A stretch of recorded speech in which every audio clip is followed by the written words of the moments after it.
কবর জিয়ারত করা সুন্নাহ পদ্ধতি কি? জিয়ারতের সঠিক দোয়া কোনটা?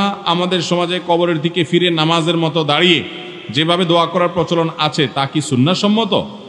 দেখুন, কবরের কাছে যাবেন, কবরবাসীকে সালাম দিবেন। কবর জিয়ারতের উদ্দেশ্য হবে দুইটা। কবর জিয়ারতের উদ্দেশ্য কয়টা? এক নম্বর উদ্দেশ্য হলো কবরে যাবেন যাতে আপনার আখিরাতের কথা স্মরণ হয়, যে আমাকে এখানে আসতে হবে, সোজা হয়ে যায় সময় থাকতে আমি তওবা করে ফিরে আসি।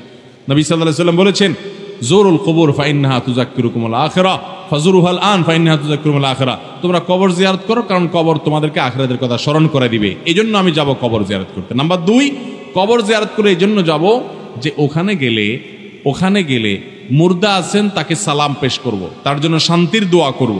অর্থাৎ মুর্দার জন্য দোয়া করতে যাব আর নিজে আখিরাতের কথা স্মরণ করতে যাব, বাস কাম দুইটা। এই জন্য আপনি কবরস্থানে যেয়ে সালাম পেশ করবেন, শিক্ষা গ্রহণ করে মনে মনে চলে আসবেন। এটি হলো কবর জিয়ারতের আমল। সেখানে গিয়ে অনেকে বলে যে দুরূদ শরীফ 12 বার পড়তে হবে, সূরা ইখলাস এতবার পড়তে হবে, সূরা ফাতিহা এতবার পড়তে হবে, সূরা আলহাকুমুত তাকাসুর এতবার পড়তে হবে। কবর জিয়ারতের এই ফরম্যাট নবী করিম সাল্লাল্লাহু আলাইহি ওয়াসাল্লাম থেকে কোনো হাদিস দ্বারা প্রমাণিত।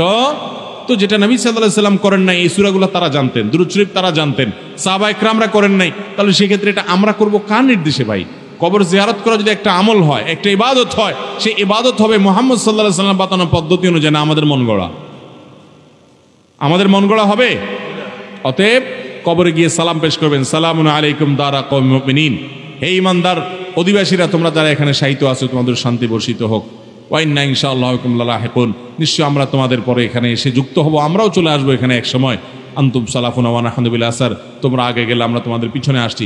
এই দোয়াটা বিভিন্নভাবে আসছে, বিভিন্ন হাদিসে, যে কোনোভাবে হাদিসে যতভাবে আসছে যে কোনোটা পড়লেই হবে। এমনকি আসসালামু আলাইকুম ইয়া আহলাল কুবুর, হে কবরবাসী তোমাদের মধ্যে শান্তি বর্ষিত হোক, এটুকু আদায় করলেও সালাম দেওয়া হবে।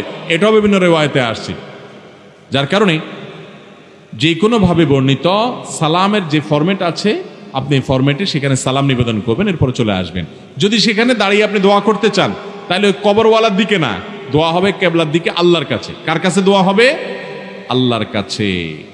আল্লাহ তাআলা আমাদেরকে শিরক মুক্ত ঈমান এবং আমল করার তৌফিক দান। আমাদের সমাজে মাইয়েতের খাট কাঁধে নিয়ে 40 কদম গমন করার পর কবরের উদ্দেশ্যে রওনা করেন, এটা কি সুন্নাহ সম্মত? সুন্নাহ পদ্ধতিটা বুঝিয়ে বলবেন। কবরে লাশের খাটিয়া কাঁধে করে নিয়ে যাবেন, 10 কদম পর পর লোক পাল্টাইতে হবে, বা 40 কদম পর পর লোক পাল্টাইতে হবে, কাঁধ পাল্টাইতে হবে, এ পাশেরটা ওই পাশে যাবে, এমন কোনো কথা কোরআন হাদিসে কোথাও আসে নাই। এগুলো আমাদের নিজেদের বানানো জিনিস। যার কাঁধে আছে ওই 4 জন কাঁধে নিয়েছেন, ওই একইভাবে ওই একই কাঁধে শেষ করে ফেলতে পারবেন। আপনার কাঁধে ব্যথা হয়ে গেছে, আরেকটা কাঁধ পাল্টাবেন, সেটা ভিন্ন কথা। তো ওইটার নামে কোরআন হাদিসের নাম দিয়েন না যে এত কদম গনে গনে করে তারপর পাল্টাইতে হবে।